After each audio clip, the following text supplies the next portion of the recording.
Bien, bonsoir à tous, merci beaucoup de vous être déplacés pour cette conférence sur Ethereum et ses cas d'usage. Avant de commencer, je veux savoir qui d'entre vous est étudiant.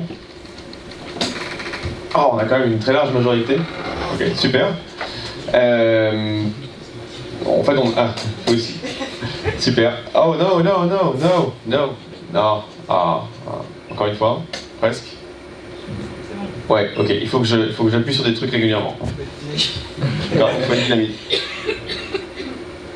Ouais, ok, je vais essayer de bouger le doigt en même temps, comme ça. Ça tombe bien parce que je suis ici pour représenter une association qui s'appelle Asset.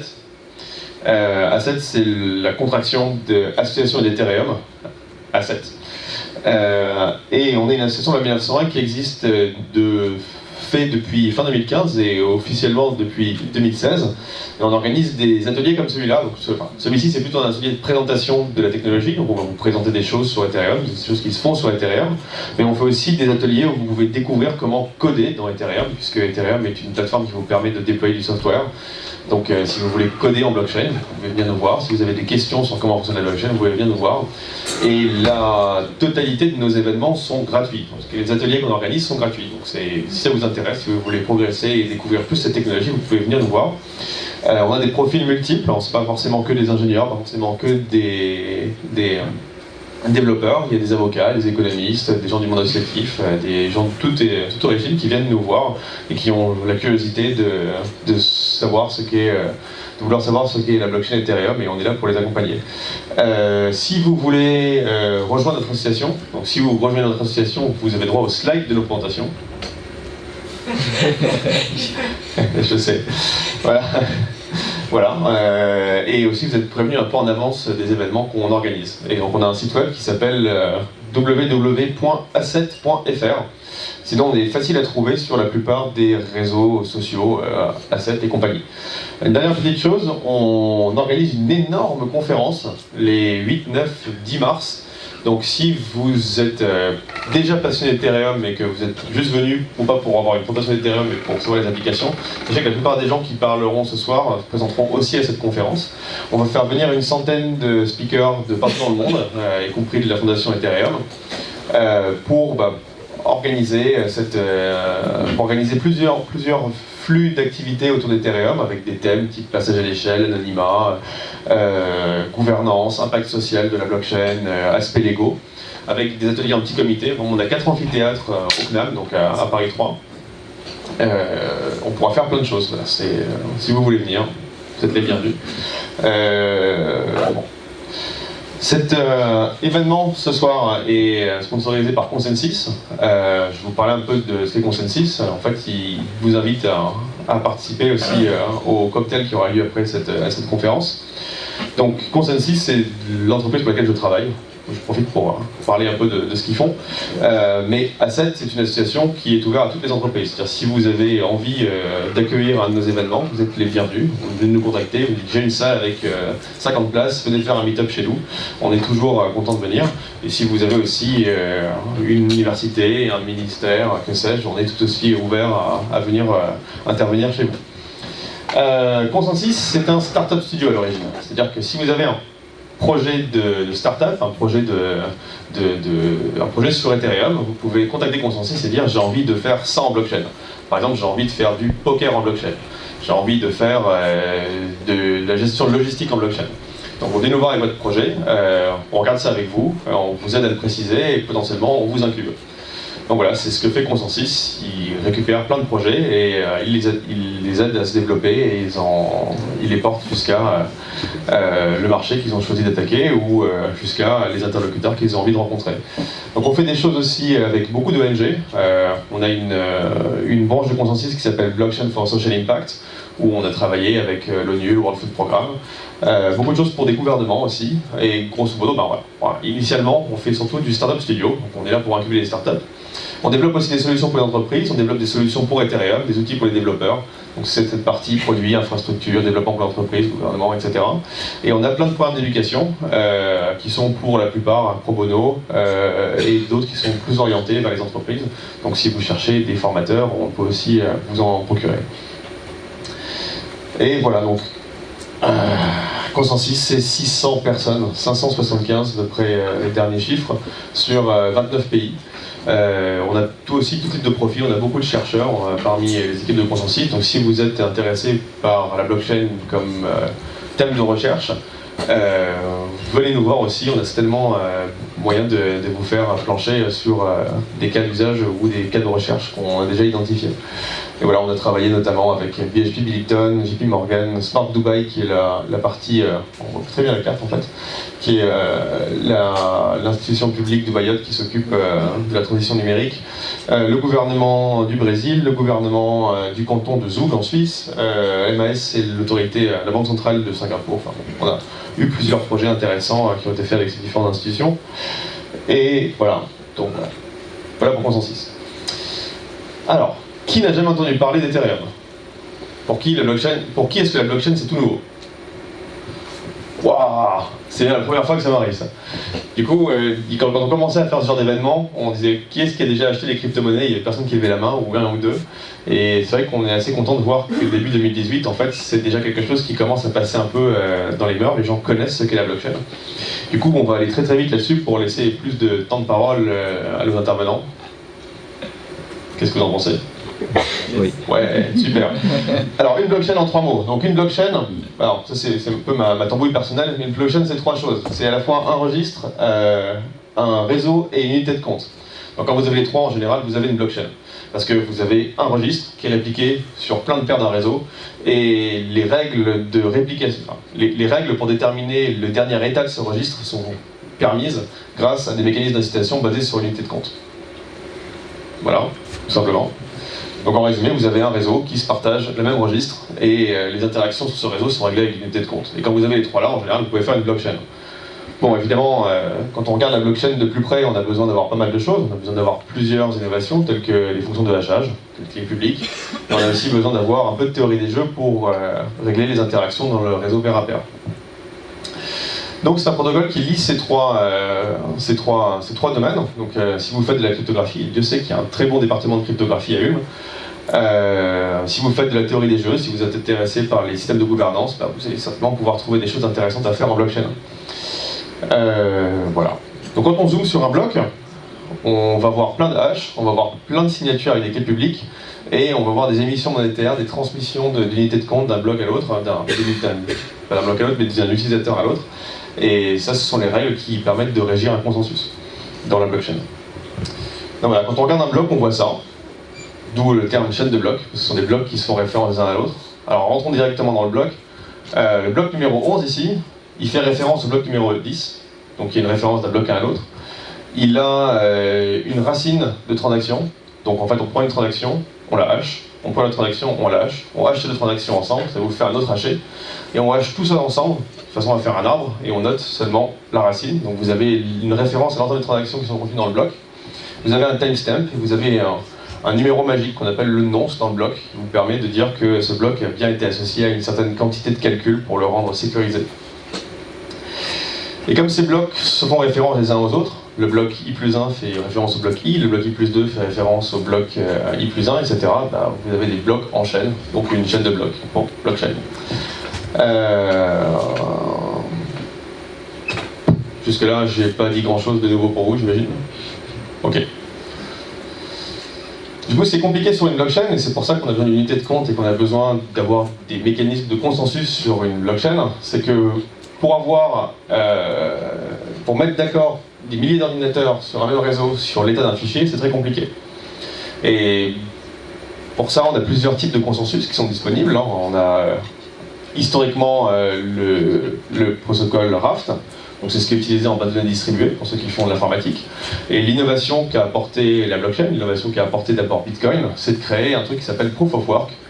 Donc on associe un puzzle cryptographique à la création d'un bloc, et la personne qui est capable de répondre à ce puzzle cryptographique est le leader. C'est le nœud leader sur le réseau, et c'est lui qui dit quel est le nouveau bloc. Donc après, on a d'autres systèmes comme Proof of Stake qui sont en cours de développement. Dans certaines blockchains, il est déjà implémenté. Dans d'autres comme Ethereum, on est en train de réaliser un protocole de Proof of Stake spécifique. Et là, en fait, les gens misent de l'argent pour dire « j'engage mes fonds pour dire que ce bloc est le prochain à être valide » et on tire au sort les gens par rapport à la quantité d'argent qu'ils ont mis en jeu. Donc si vous avez 10% des fonds qui sont en jeu, vous avez 10% de chance d'être le prochain leader. Et ensuite, les gens signent et valident votre bloc. Bon, voilà.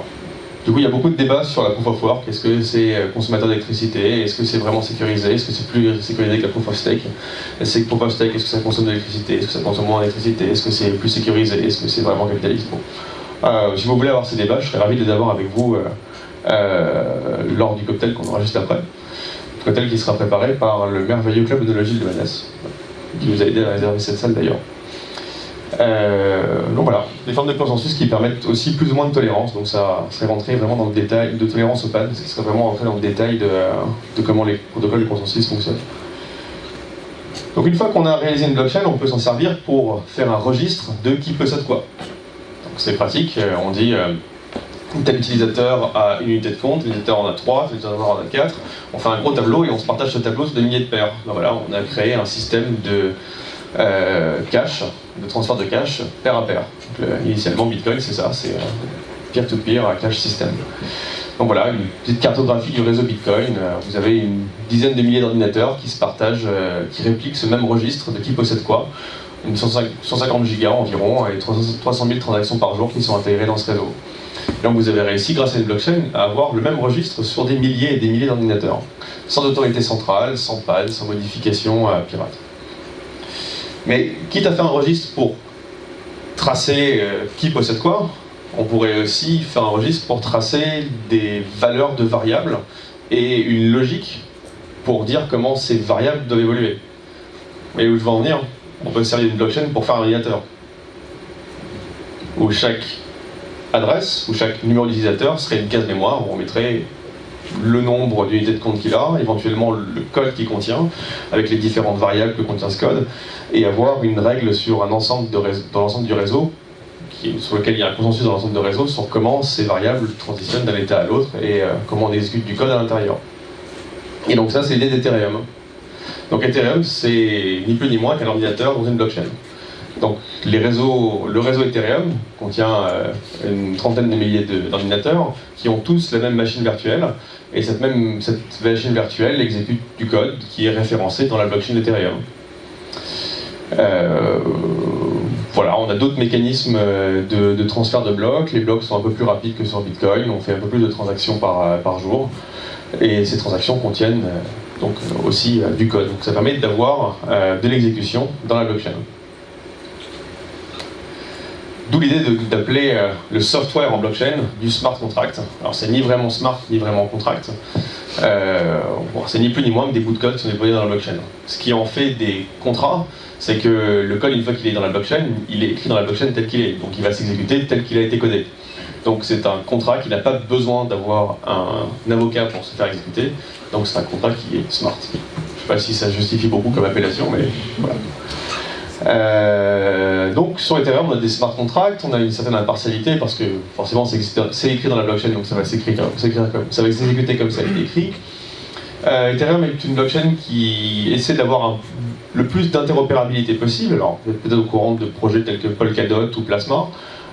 Consensus a développé aussi une façon de relayer les transactions de Bitcoin vers Ethereum qui s'appelle BTC Relay.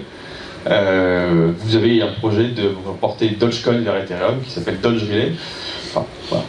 On fait de l'interopérabilité, et surtout il y a pas mal de façons de faire pour avoir des chaînes locales, des chaînes de consortium qui après ont une exécution dans la blockchain publique, donc comme Polkadot, comme Plasma.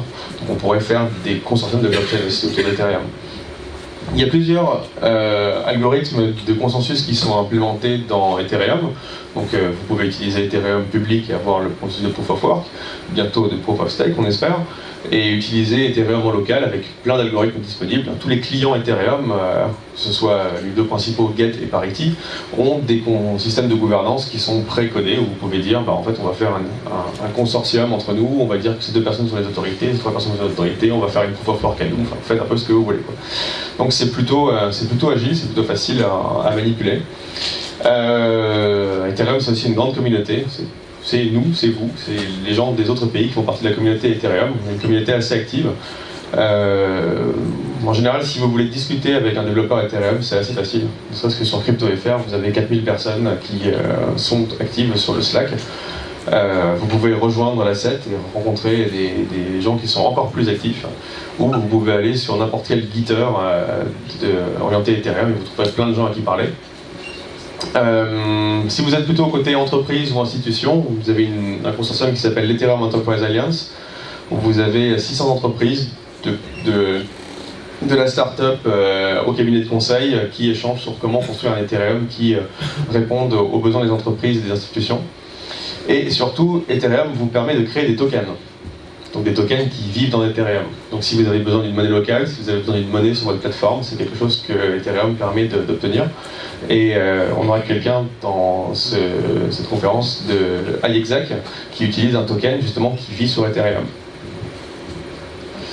Voilà, donc plein de cas d'usage. Ça marche bien pour faire de la supply chain, ça marche bien pour faire de l'identité, ça marche plutôt bien pour faire des données médicales.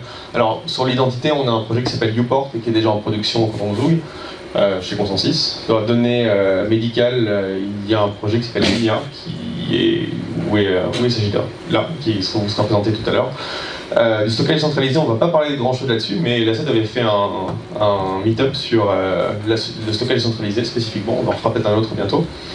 On peut faire de la gestion de droits, donc l'idée de faire du divertissement, de gérer les droits de divertissement en blockchain. On peut faire du vote aussi. L'ASSET fait des projets open source, notamment DEO 1901, l'idée de faire la gestion de votre association la 1901 dans Ethereum. Donc c'est un projet qui s'appelle DEO 1901 qu'on développe en open source. Vous pouvez aller faire un tour sur notre GitHub. Et on peut faire de l'IoT aussi en blockchain, on fait des trucs assez sympas avec Ethereum. Donc voilà. Merci de votre attention. Et si vous avez d'autres questions sur Ethereum, je serais ravi de les prendre, même si elles sont très techniques ou pas du tout techniques, pendant le cocktail. Voilà. Et venez à notre conférence, ça va être super fun. Il y a bonjour tout le monde, donc, oui, Adrien Charlan, cofondateur de Variable, qui est une plateforme de trading pour dérivés un peu décentralisée. Ça fait 3 ans que je suis passionné autour d'Ethereum, j'ai rejoint un consensus assez tôt, autour de la problématique de stable token, c'est-à-dire apporter de la stabilité financière dans les smart contracts pour qu'ils puissent répondre à des cas d'usage mainstream, donc avoir un Uber décentralisé, un Facebook décentralisé, des applications monétisées où le prix ne fait pas varier la valeur qui est dans l'application. Okay. Donc c'est vraiment là-dedans que j'ai fait mon travail et ça a donné lieu à Variable. Donc Variable, c'est aujourd'hui une plateforme de dérivés. Donc ces dérivés seront utiles pour faire du hedging et pour faire du trading. Donc je vais parler un peu du problème maintenant. On a combien de temps? 20 minutes. Ok. Parce que je pense que c'est sympa aussi d'avoir des questions, donc je vais essayer d'aller assez vite et que vous me posez des questions parce que je sais pas trop. Voilà. Donc rapidement, les échanges centralisés, vous avez dû entendre parler ou utiliser Kraken, Poloniex, Coinbase.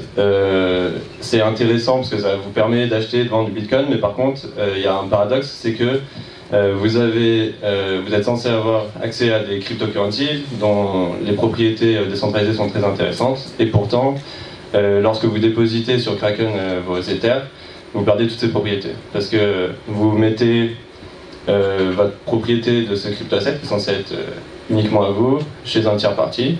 Et si ce tiers parti se fait hacker ou si il joue contre vous, vous ne pourrez rien faire. Donc c'est un peu dommage. C'est la solution actuelle pour trader des assets et faire du trading sur les cryptos. Mais c'est pas quelque chose de satisfaisant et je pense que d'ici les 5 prochaines années, on va voir l'apparition de solutions où l'utilisateur reste en contrôle de ses fonds. Donc voilà, on peut voir, donc c'est moins sécurisé parce que dans un système décentralisé, on insère un single point, un endroit central où on peut se faire hacker, c'est très dommage. Et aussi, on a remarqué que cette infrastructure centralisée ne correspond pas à une bonne pratique pour gérer des crypto-assets. On peut voir quand il y a des forks ou quand il y a des airdrops, les échanges ont toujours des gros problèmes à gérer ça. Parce qu'en fait, ils tiennent pour vous vos private keys alors que c'est censé être vous qui les avez. Et les forks sont des processus normaux des blockchains qui fait qu'à partir d'une adresse privée, s'il y a un fork, j'ai maintenant 2 bitcoins, choses comme ça. L'échange, c'est pas très bien gérer ça. Donc ça, c'est un postulat. l'autre postulat, comme je vous l'ai dit avant, c'est que les applications décentralisées, la bonne chose des smart contracts dont tu as parlé, Jérôme, c'est qu'ils peuvent avoir des fonds qui sont régis par du code, où il n'y a aucune confiance à apporter à aucun tiers parti. Le code s'effectuera comme il est écrit, et ces smart contracts ont de l'argent. Aujourd'hui, l'unique moyen de stocker de l'argent dans ces smart contracts, c'est d'y insérer des tokens, ou de l'Ether, ou du Bitcoin, et comme vous savez, c'est très très volatile. Donc ça empêche la création vraiment d'applications qui sont pour les utilisateurs, de cacher la technologie, parce que actuellement, il y a toujours le prix qui fluctue. Donc on a besoin d'avoir un moyen d'avoir des store of value dans la blockchain d'une manière décentralisée, donc des assets qui sont dans la propriété et détenus, enfin avec des assets par lesquels avec votre private key vous avez le contrôle dessus, mais qui soient stables pour que ça puisse être utilisé dans des applications mainstream et cacher tout le côté blockchain. Donc voilà.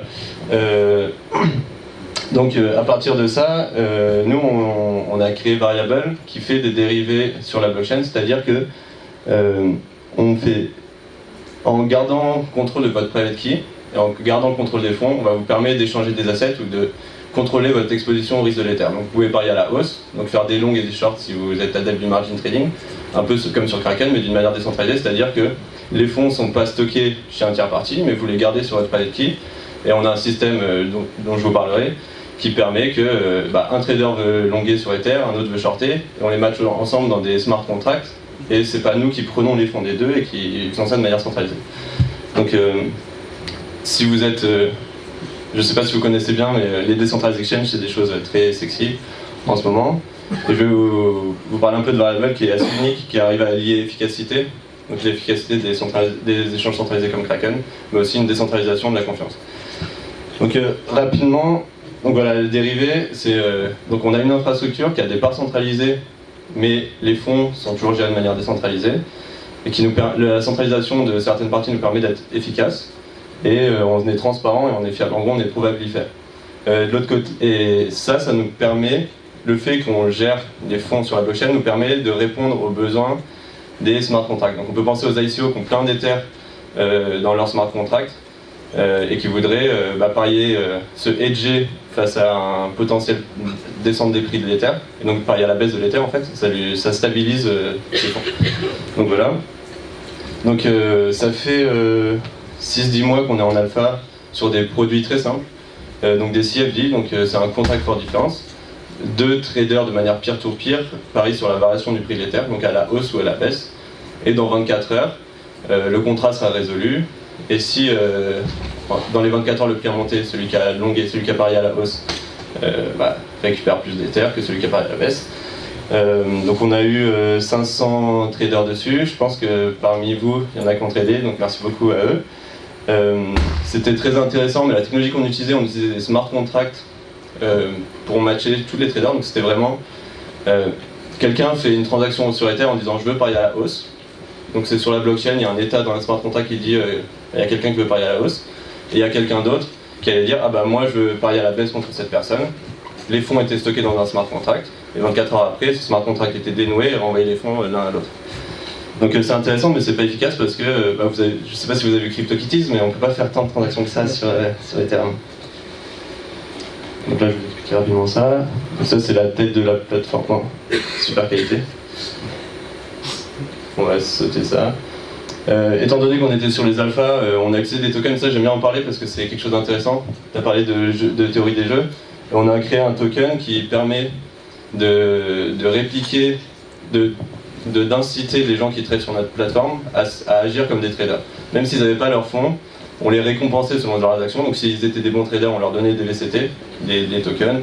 Ou s'ils nous aidaient à tester le produit, on les incitait comme ça. Donc c'est super intéressant cette notion de token qui est programmable pour créer les incitations que vous voulez dans votre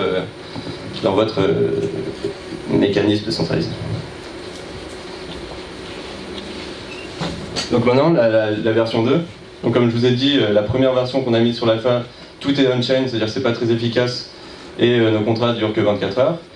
Nous, ça fait 6 mois qu'on a une équipe de chercheurs qui comprend des Kant, des PhD en Game Theory et des experts de techniques de scalabilité de Ethereum pour résoudre deux problèmes. D'une part, avoir une plateforme qui est aussi scalable que Kraken, et aussi efficace, et d'autre part avoir des contrats qui durent plus que 24 ans mais qui ont des durées limitées.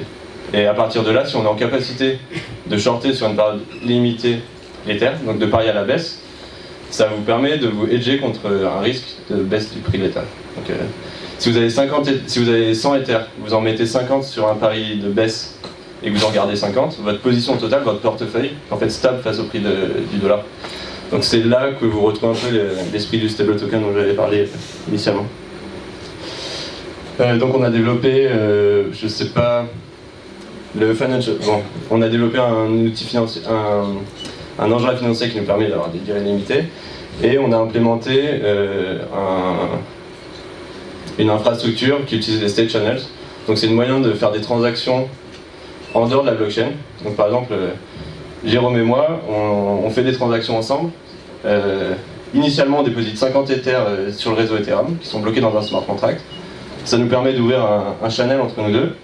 Et là, cette fois-ci, je vais envoyer 10 Ethers, il va m'envoyer 5 Ethers. À chaque fois, on fait des preuves cryptographiques qu'on n'envoie pas à la blockchain. Donc il n'y a pas besoin de minage, il n'y a pas besoin de payer les fees, et il n'y a pas besoin d'attendre le temps que ça soit miné. Donc on peut faire 100 000 transactions en une seconde. Tu me donnes 10 Ethers, je t'en donne 5, c'est 5. Et à la fin, on utilise les preuves cryptographiques qu'on a créées juste entre nous deux. On les envoie à la blockchain. Et par exemple, si à la fin j'en ai 75 et toi 25, on est en capacité d'envoyer une preuve de ce qu'on a fait entre nous en secret. On envoie ça à la blockchain et au final on a l'agrégat de nos transactions. Donc ça c'est une des techniques de scalabilité. Plasma, c'est le même type de technologie mais de manière un peu plus... Ouais, en tout cas, les techniques de scalabilité d'Ether, c'est un peu tout autour de ça, c'est comment réussir à ne pas utiliser le consensus qui est très cher pour n'importe quelle transaction. Et d'agréger des transactions qui ensuite seront transcrites que par une seule sur la main chain. N'hésitez pas à m'arrêter aussi, je sais pas si... J'espère que c'est assez clair. Donc globalement, le résultat de ça, aujourd'hui, il y a des échanges décentralisés, donc un peu comme dans notre alpha où tout se passe sur la blockchain et où il faut faire des transactions pour chaque échange. Dès que vous placez un ordre, il faut faire une transaction. Dès que vous voulez... pour chaque ordre de trading, il faut que vous placer une transaction. Ça, c'est par exemple Ether Delta ou les relais de 0x. C'est à peu près ça, c'est-à-dire qu'il y a toujours un moment quand vous voulez trader, il faut faire une transaction sur la blockchain. Donc c'est cher et c'est long. Et ça empêche de faire du high frequency trading. De l'autre côté, on a des échanges centralisés comme Kraken qui sont très efficaces, qui supportent pas mal de transactions par seconde. Par contre, comme j'expliquais en introduction, s'ils sont hackés, c'est fini. Et ils garantissent pas forcément aussi la transparence et ils jouent parfois un peu contre leurs utilisateurs. Nous, Variable, on a une partie centralisée pour tout le matching du système avec des preuves cryptographiques qui font que on ne peut pas jouer contre un utilisateur. Donc, je recommence un peu. Variable, le concept global, c'est vous déposez des fonds sur la main chain Ethereum, par exemple 100 Ether. Ça vous donne accès à notre infrastructure centralisée avec un solde de 100 Ether. Quand vous placez des ordres, vous faites des preuves avec votre clé privée sur notre sidechain de Variable. Donc, je sais pas, donc vous mettez 100 Ether sur la main chain, vous avez un solde de 100 Ether, vous faites en 2 mois 2 millions d'ordres. À chaque fois vous avez des clés, vous faites des preuves cryptographiques mais vous ne les envoyez pas à la blockchain.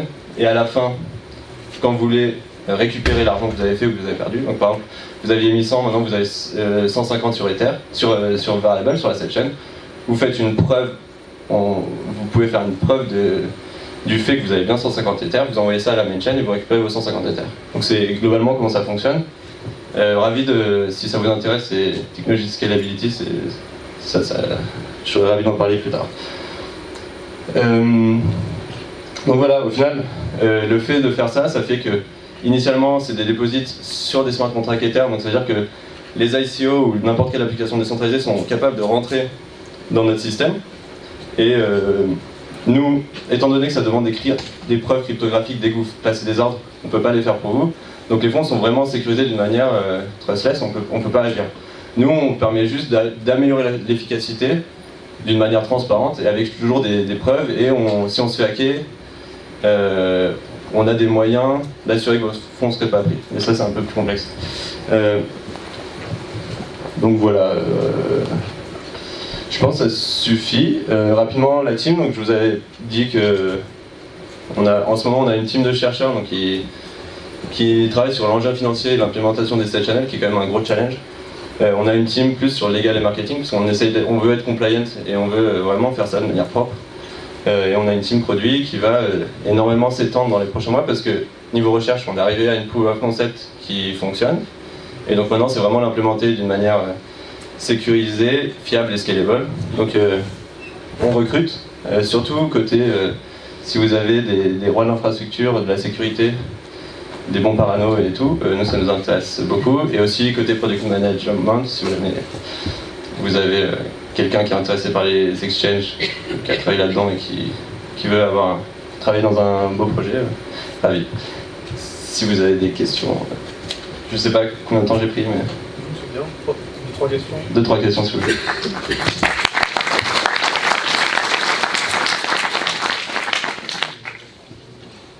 Comment vous assurez le matching équitable?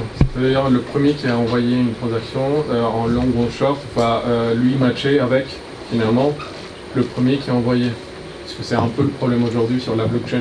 Exactement. Bah, ça c'est notre plateforme centralisée permet justement d'être transparent et d'être fair là-dessus. C'est-à-dire que donc, le problème que vous le soulevez, c'est sur la blockchain.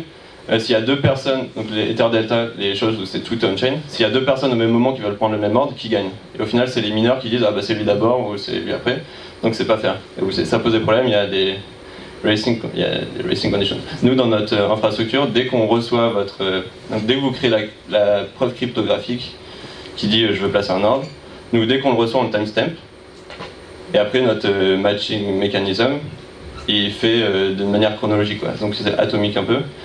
Et ça, c'est le bon côté décentralisé, c'est que étant donné qu'on a un serveur centralisé qui reçoit les ordres et qui les traite, on n'a pas le problème que les infrastructures décentralisées ont, nous, c'est vraiment le premier qui arrive, il est servi. D'habitude, c'est vrai que ça, c'est un vrai problème de la blockchain, c'est si vous voulez faire une infrastructure pareille mais décentralisée, si j'ai un nœud en Italie et un nœud à Shanghai, comment faire en sorte que les deux sachent.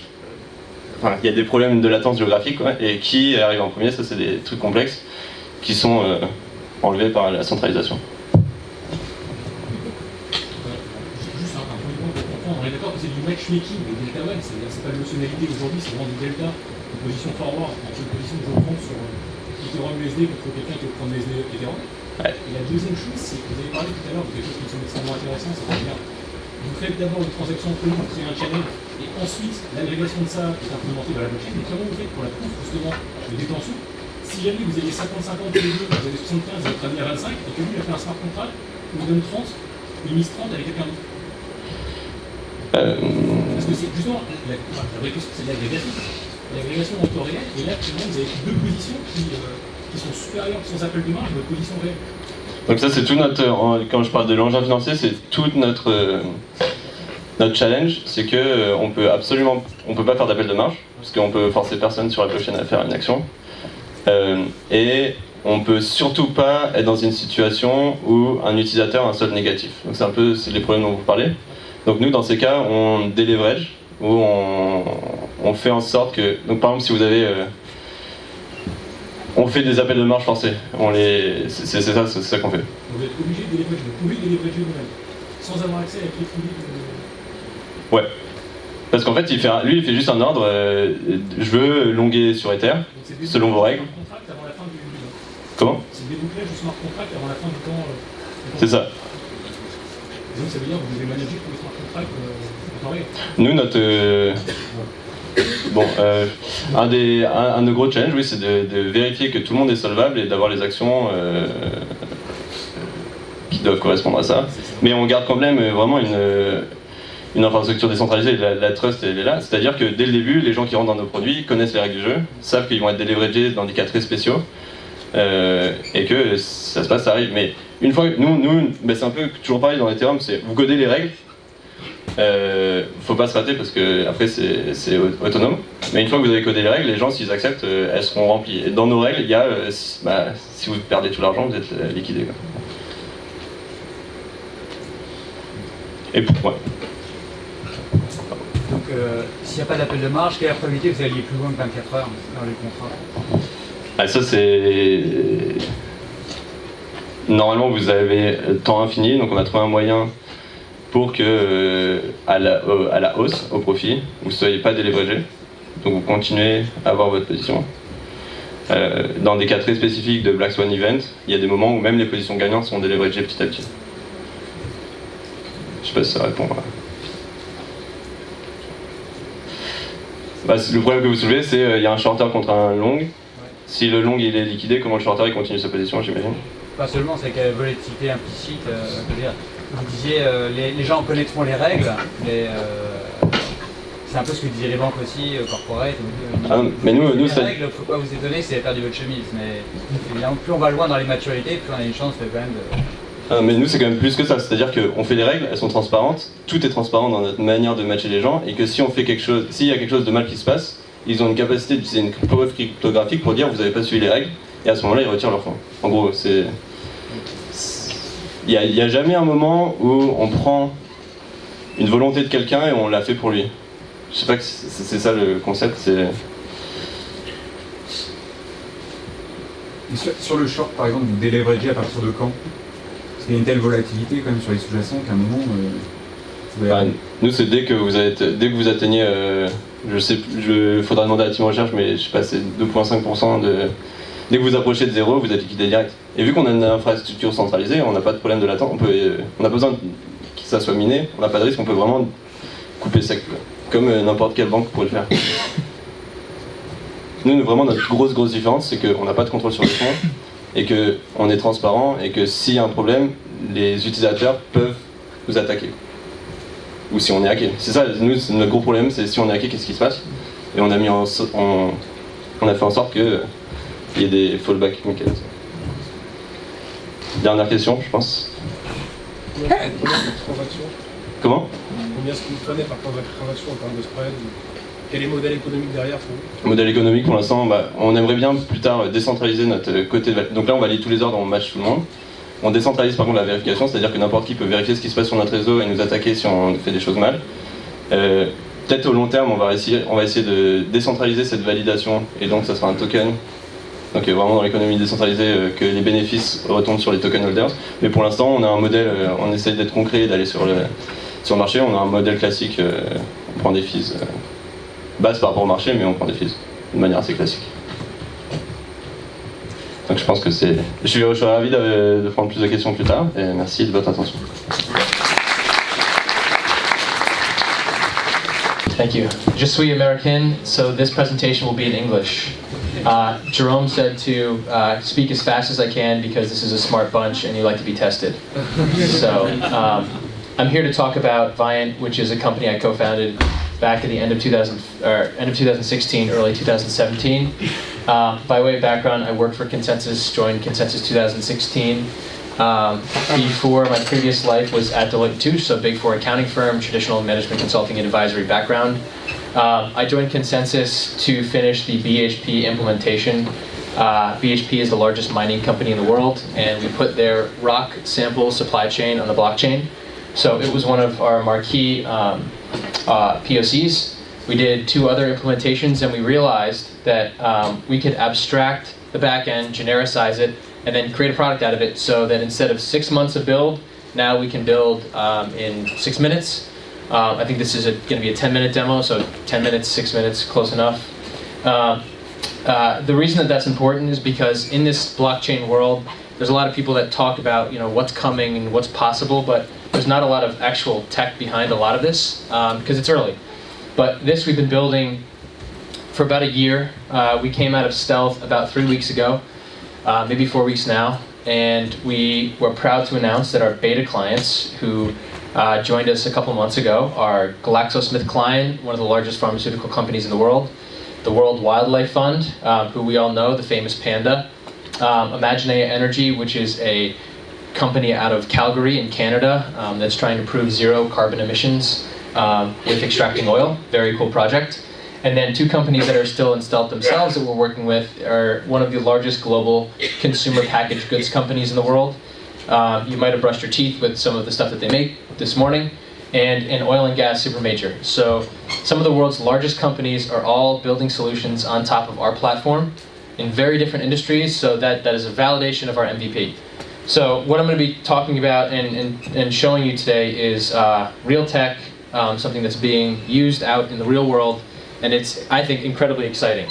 I'm also going to give you an overview of track and trace, so the 3 objectives of today. An overview of track and trace, so why is this important to blockchain?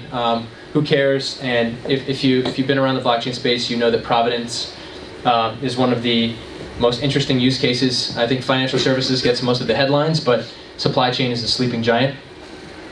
I'll give you a quick demo of Viant, and then we can have some questions and answers at the end. So this is basically how we've understood and understand the supply chain asset track and trace world. So just generally out in the marketplace, there's this exponential demand for provenance-informed products. So customers are demanding that the cheese from France is actually labeled from France and it's proven. So I'm not buying just some cheese that says France on it or says provenance that's not actually legitimate. Sellers are looking to unlock this value that this demand creates. So if I'm a cheesemaker and I can prove the provenance of my product using a track and trace blockchain solution, then I can charge more for it. Whether it's $1, $2, or $1,000, I can start unlocking this business value. We've also come to learn that in a lot of these big companies, as you know, a lot of what they do relies on Excel spreadsheets and emails. So just even building an application quickly drives immense business value, and essentially you're future-proofing the database that you're choosing. So instead of using SQL, now you're using blockchain. Obviously, we consider blockchain a vault. So only things that are very important to the provenance and the history of the asset is what should be captured on the blockchain. Everything else can be captured in a database, and the user interface can be, you don't know what's coming from blockchain or what's coming from the database. But essentially, you only want things that are important to the provenance and the history of that asset, and that's important, and we'll go back to it.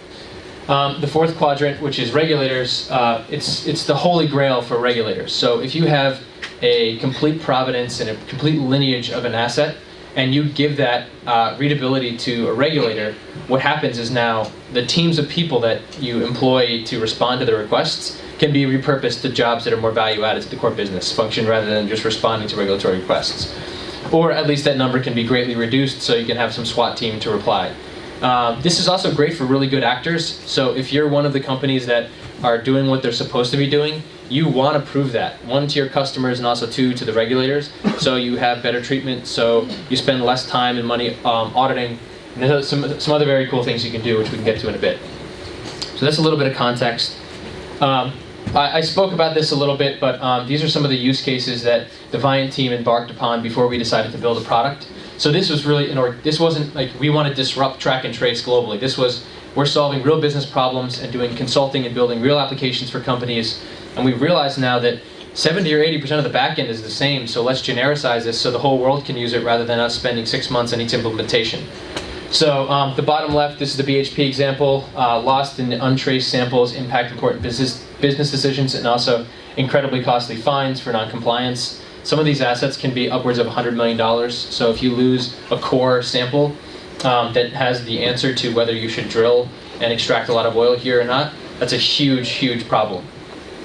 Real estate, we helped with a land registry use case in a country in the Middle East. So we're building the largest land registry. Some people don't think of real estate as a supply chain use case, but essentially when you have desert and you get the proper titles for electricity and sewage, etc., from the proper municipalities, and then that turns into a house, and then that house transfers titles of ownership, essentially all of that is just lineage and proving the lineage of the asset.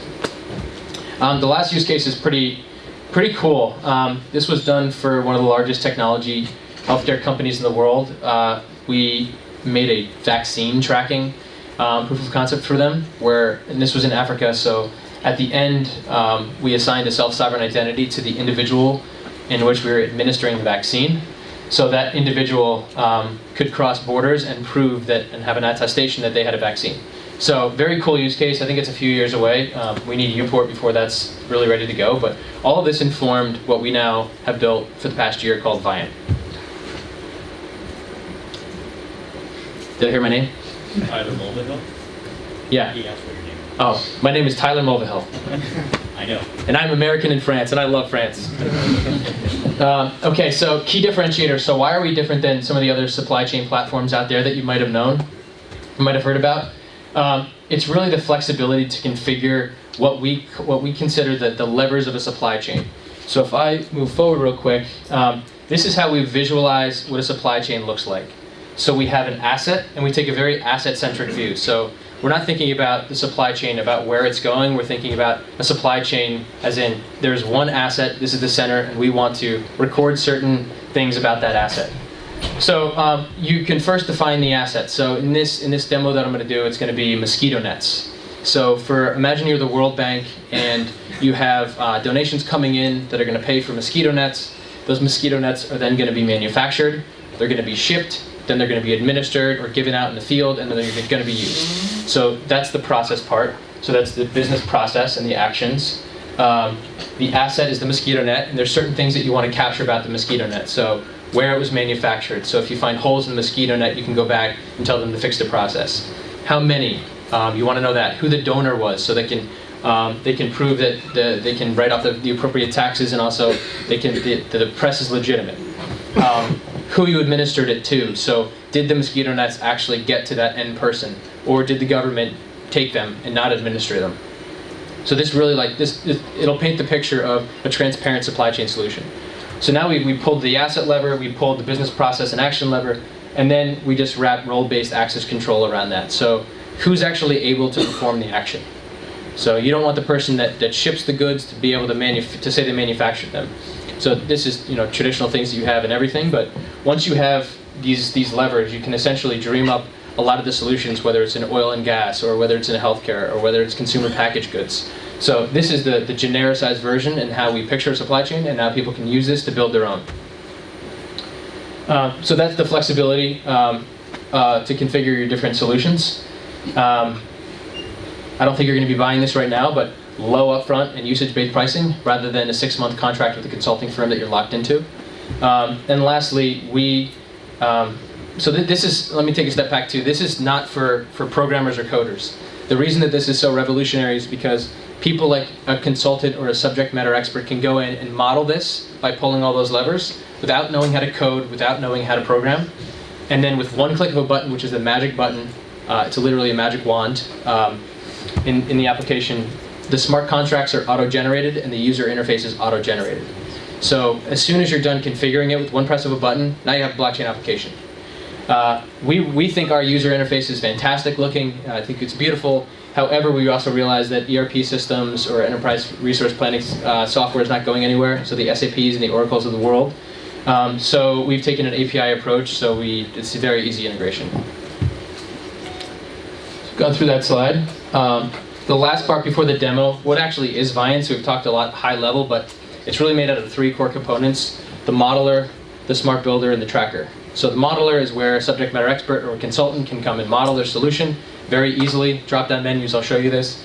The smart builder is where the system administrator or whoever has permission can click with one button, and those smart contracts are auto-generated. So 6 months of work happens with one click of a button.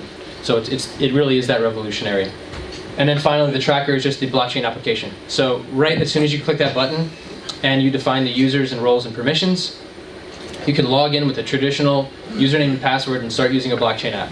So today you're gonna see a blockchain app that I actually built a few months ago on the same system. I was gonna show you guys the new UI, but there's no internet in here, so sorry, you're gonna get the old version. So this is the last slide that we're going to show you before I'm going to go into the demo. So I'm putting on my consultant hat now, and I've gone into the World Bank, and I've mapped out their whole process. So we have the roles over here. So we have the program manager, who is going to can you guys all see this, or is this a bit small? It's a bit small, right? Let's see if I can.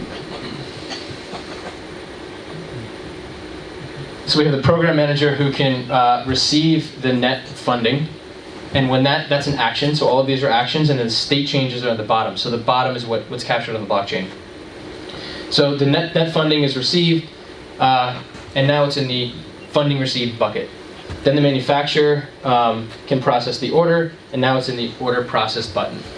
And then the manufacturer produces the nets. The quality assurance officer can reject them or accept them for quality. If they have holes in them, they're going to be rejected and then go back to be produced. And if they're accepted, then they're shipped by the logistics provider. And then finally, the NGO can receive them and then distribute them. So this is a very simple flow, right? Money comes in, you start the manufacturing process, the manufacturer says that they manufacture them, you ship them to the end user gets them. Very simple process flow. Building this, something as simple as this, would have taken us 3 to 6 months before, and now I'm going to show you a demo in, I think it's like 5 or 10 minutes. I'm not going to touch it anymore. We're going to go through this fast. So I'm going to define the process first. So the process is the mosquito net, and I'm defining the states now. So nets ordered, the next state after nets ordered, is order processed, and then it's going to start going very quickly, I think. After the order is processed, it either can be accepted or rejected, etc. So again, these are drop-down menus that you define. Very easy for a consultant to do.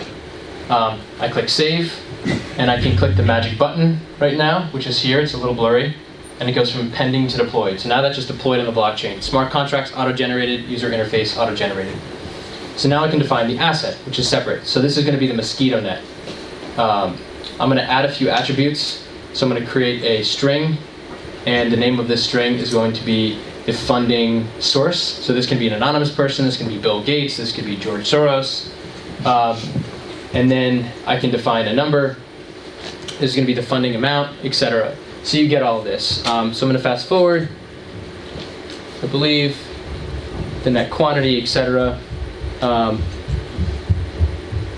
now we can see them all. So we have the funding source, the funding value, the net quantity, the net type, the batch number of the net, the reason for rejection if you've rejected it, and then finally the shipping number. So all those attributes were just defined like very quickly. Maybe it was an extra 2 minutes that we just saved there. And now we can put on our user interface hat. So we're going to bind this asset to the process. So we're going to say this asset that we just defined, follow this process that we previously defined. So that's what we're doing right here. And then it's going to give us the option to define attribute constraints. So it's hard to read, but we have options for invisible, read-only, editable required, and editable optional.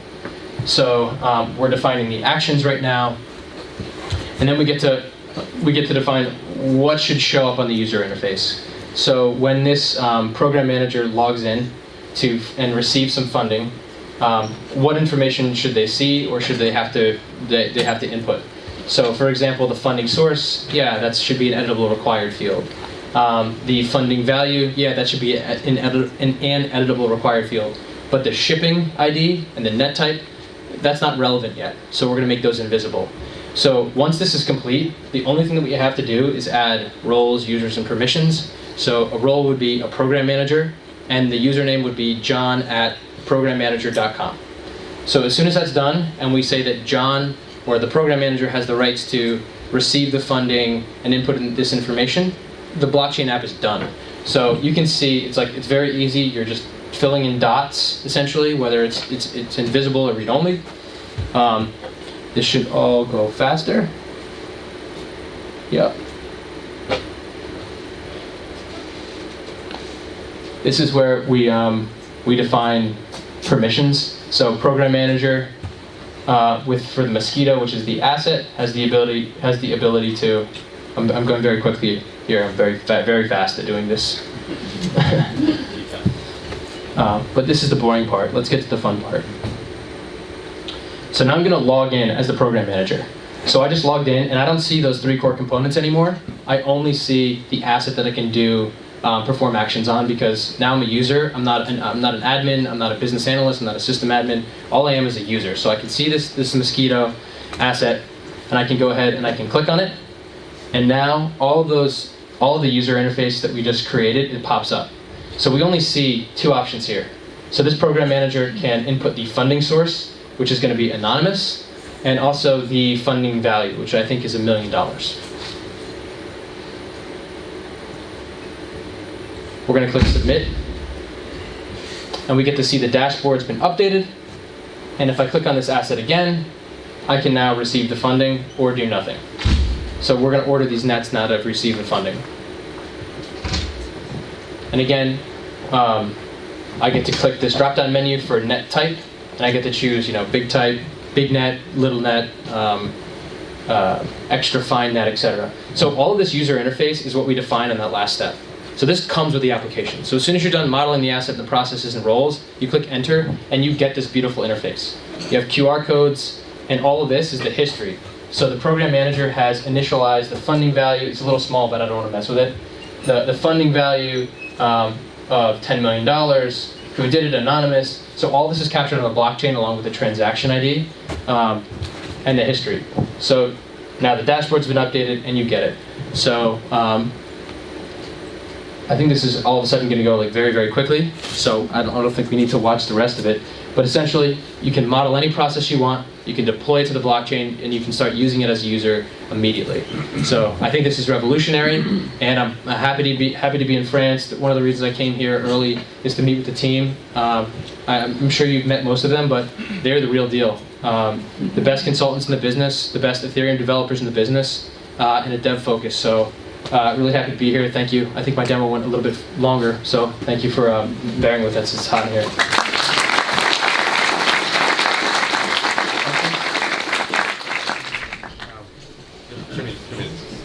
Two questions. Sure. What blockchain are you using? Is it private or permissionless? Or Yep. Permissioned private Ethereum instance. So the only thing we did was we took the public chain, copy and pasted it, and then changed the consensus algorithm from proof of work to proof of authority. So it's your Yeah, it's private right now, but our roadmap, we should be public enabled or DApp enabled in 3 to 6 months. So, and that's because our clients, our very big clients, are demanding public use cases, so this is coming. Sure. You mentioned the talk with BHP Billiton, Yes. and you still said at the first word that it was still very early stage. Do you Yeah. have anything in production? Yeah, so it actually was production. So they didn't have a system, they didn't have a system backup. This was one of those Excel spreadsheets and email examples. So, I mean, the transformation from doing business the old ways to just doing business with our simple application was transformative within the industry. So yeah, it was the first, I think, and I haven't been proven wrong yet, the first non-financial production grade blockchain application available. Thank you all. Bonsoir à tous, donc je m'appelle Sajida Zouari, je suis venue vous présenter Ligna. Pour ceux qui me connaissent, souvent je viens parler d'un autre projet blockchain santé qui s'appelle Kidner, qui est une plateforme décentralisée pour matcher des personnes pour la greffe. Et la raison pour laquelle je rejoins le projet Ligna dont je vais vous parler, c'est parce que Kidner a justement besoin de Ligna. Donc c'est un petit teaser pour que vous compreniez également l'impact que peut avoir ce projet sur le développement de futures applications. Et juste pour faire le lien avec l'intervenant précédent, il y a pas mal de points communs justement entre Ligna et entre Viant, et vous allez voir pourquoi. La notion d'asset pour nous, c'est l'humain. Et donc l'objectif, c'est justement de créer un protocole qui va permettre de collecter les données longitudinales d'une personne, donc c'est les données que vous générez finalement tout au long de votre vie, et de les lier à une personne via ce qu'on appelle self-sovereign data, qui est basé du coup sur l'idée de self-sovereign identity. Et de construire le Web 3.0. Aujourd'hui, tout le monde connaît le Web 2.0, c'est quelque chose qu'on utilise au quotidien, à savoir Google, Facebook, toutes ces applications qui se sont imposées durant les 2 dernières décennies. Mais la façon dont on le voit, c'est que c'est une relation toxique qu'on a avec ces applications.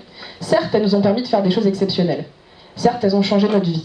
Mais on se rend compte que derrière ça, elles détiennent énormément d'informations sur nous et elles ne sont pas très justes. Dans le sens où elles ont tout le pouvoir et nous, on n'en a pas beaucoup. Dans le sens où l'utilisateur, finalement, il sort de cette chaîne de valeur et donc de toute la monétisation qui est faite de notre donnée, on ne touche finalement rien. Et les termes et conditions sont plus qu'injustes si vous avez pris la peine de les lire. C'est juste, limite, paradoxalement, mieux vaut pas les lire parce que là, vous allez réaliser que vous vivez dans un monde qui marche sur la tête. Et donc l'intérêt de justement créer un Web 3.0, c'est de reprendre le contrôle en tant qu'utilisateur sur nos données. Et si j'ajoute ce point qui est finalement très intéressant, le single sign-on, qui parmi vous utilise le single sign-on, Gmail ou Facebook, pour accéder rapidement à un service? Voilà. Donc, L'humain étant ce qu'il est. Quand on arrive devant une page et qu'on va accéder à un service, c'est sûr qu'entre remplir un formulaire ou cliquer sur un petit bouton et accéder directement à notre service, on va avoir tendance à cliquer sur ce bouton. Donc ça veut dire que les applications du Web 2.0, elles ont gagné quelque chose, elles ont gagné le combat de l'UX. Tant qu'on n'arrive pas à être aussi bon en termes de UX avec les applications blockchain, on ne va pas pouvoir gagner et on ne va pas pouvoir imposer du Web 3.0.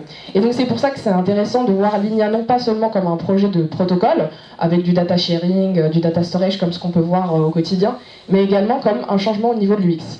Et quelque part avec le single sign-on, ce qui est en train de se passer, c'est qu'on est en train de créer une autre forme d'identité qui n'est pas détenue par l'État, mais qui est détenue par un acteur digital, plusieurs acteurs digitaux, et on est en train finalement de recréer notre identité numérique auprès d'une autorité centrale.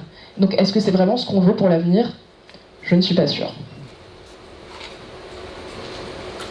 Donc l'idée de Linea, je sais pas, vous avez vu le logo, hein, c'est des cercles concentriques. En fait, ça rappelle quand vous prenez un arbre, si vous le coupez en deux au niveau du tronc, vous voyez ces cercles concentriques qui retracent son histoire et qui nous donnent beaucoup d'informations sur ce qu'il a vécu. Et donc Linea, c'est pareil. C'est une application, c'est un protocole qui va broder en fait toutes vos datas tout au long de votre vie et qui va vous permettre de débloquer en fait des services auxquels pour l'instant vous n'aviez jamais eu accès. Le principe de Linea, c'est de dire que vous êtes vos données. Donc si vous arrivez à reprendre le contrôle de vos données, vous arrivez à reprendre le contrôle de votre vie numérique.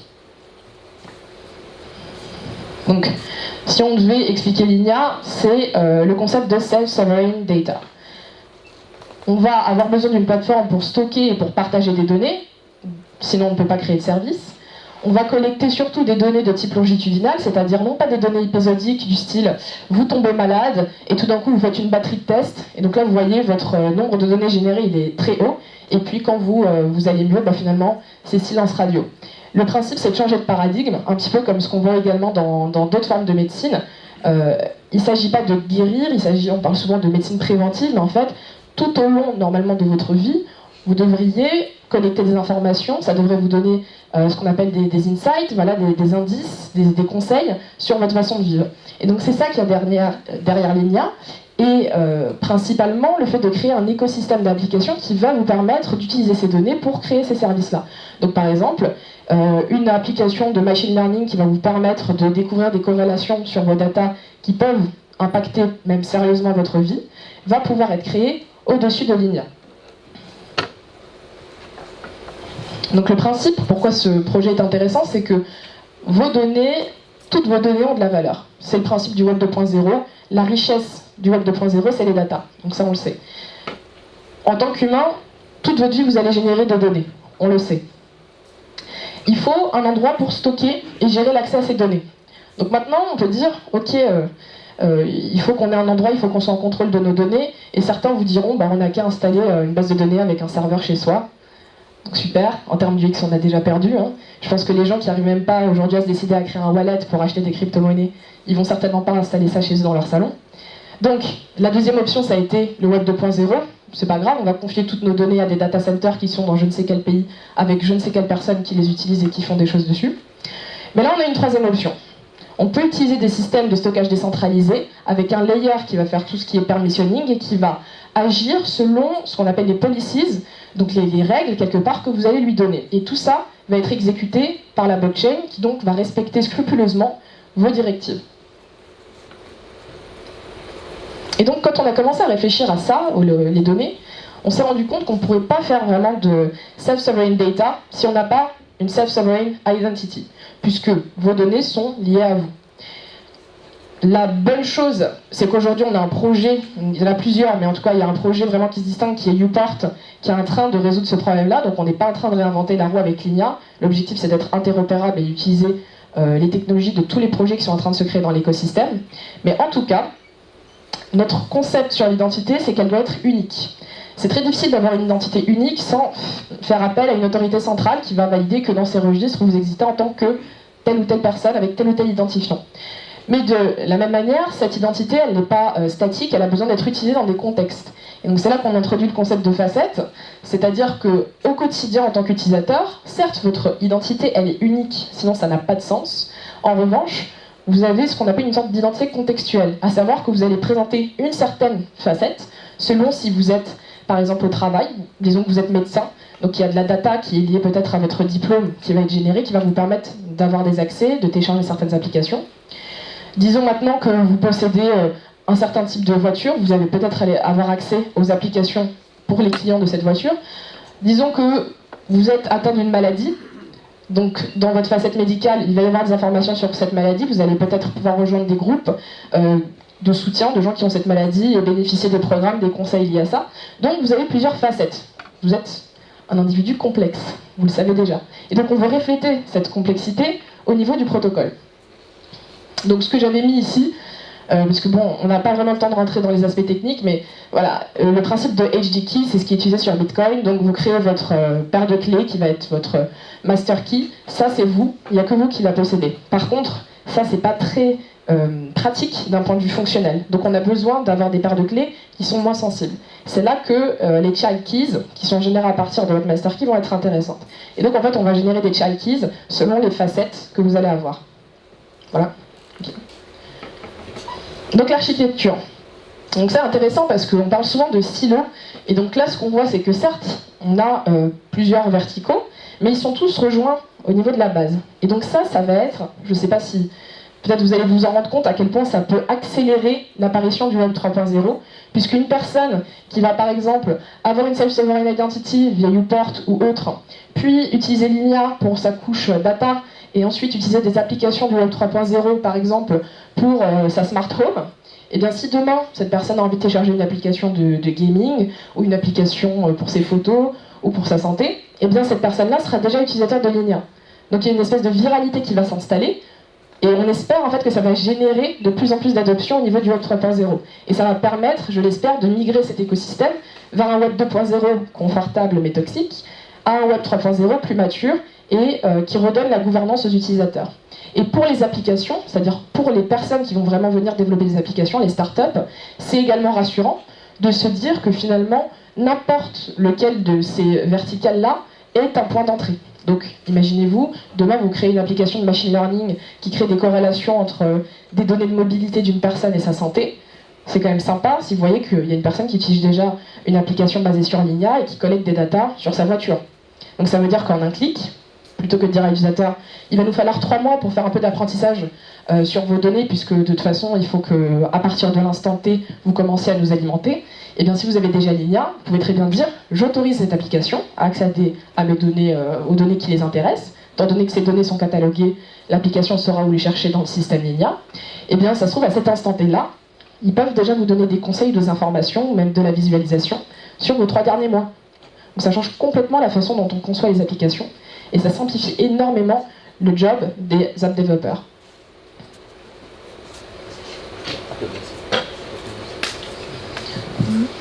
Donc je parlais d'user experience, voici un petit draft, on va dire, de ce qu'on imagine.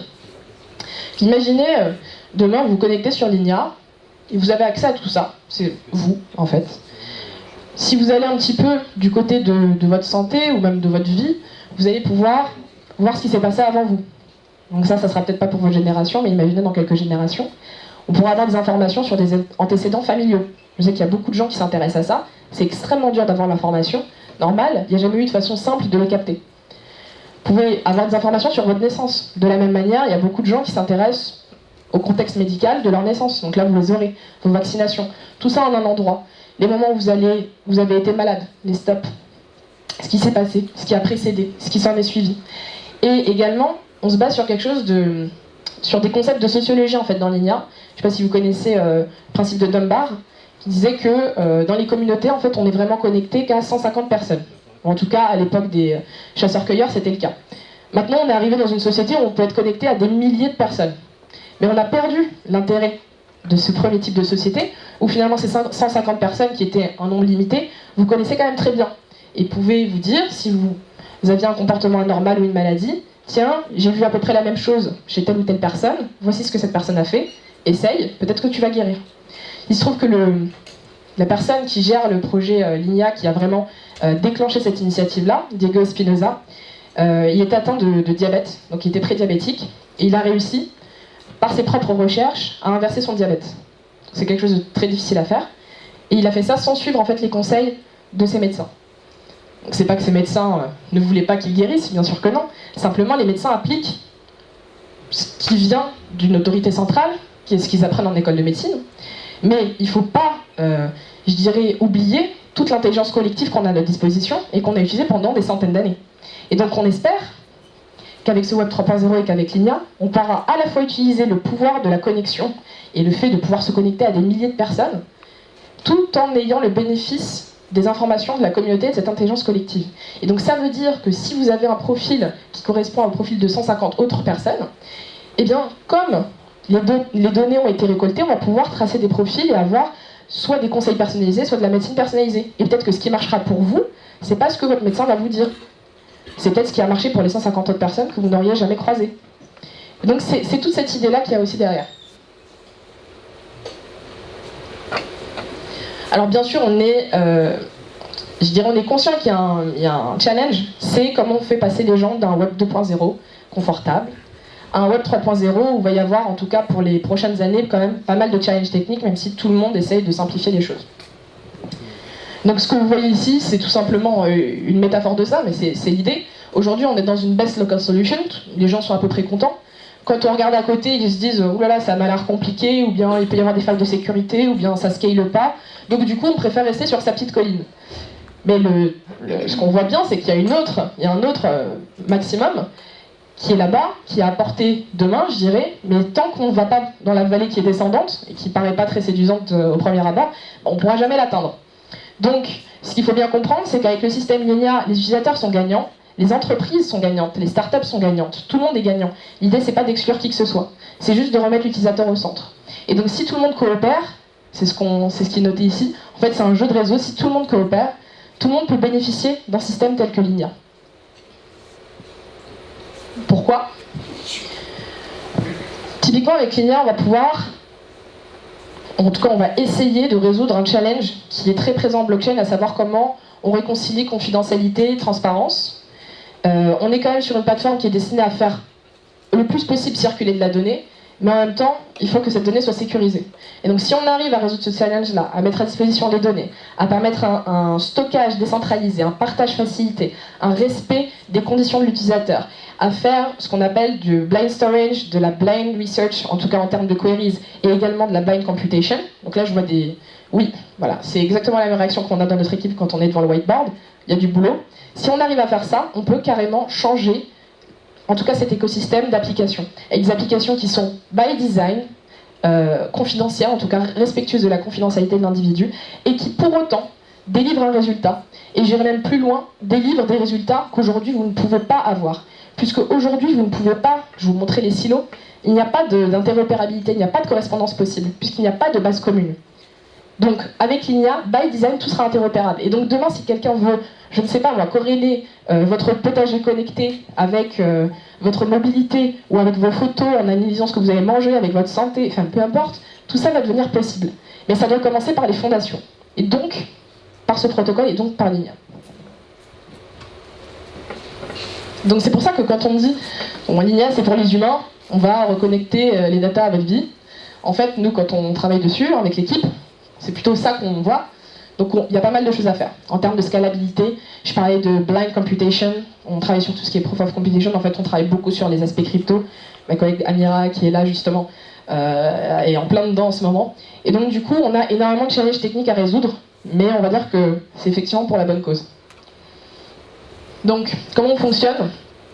On n'est pas un projet aussi mature que ceux que vous avez pu le voir, et en même temps on a un scope qui est assez large. Donc on a un effort de R&D qui est assez important. On est en train de développer le protocole, d'identifier les composants principaux. Et en parallèle, en fait, on a une démarche sur l'UX dont je vous parlais. Et donc l'idée, c'est de voir comment on va permettre tout ça dans les mains de l'utilisateur, sans qu'il ait peur.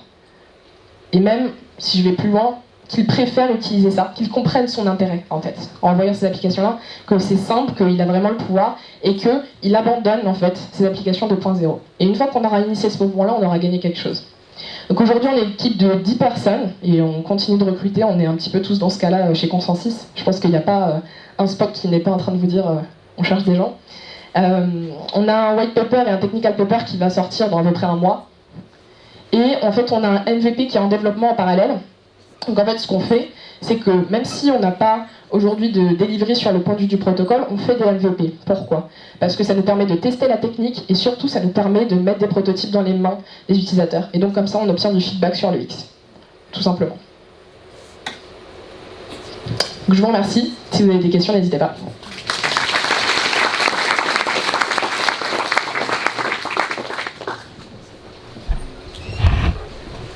La récolte des données personnelles, comment vous envisagez la chose en fait, c'est que nous-mêmes intégrerons nos données personnelles dans les applications, ou ça sera les-mêmes qui vont les intégrer.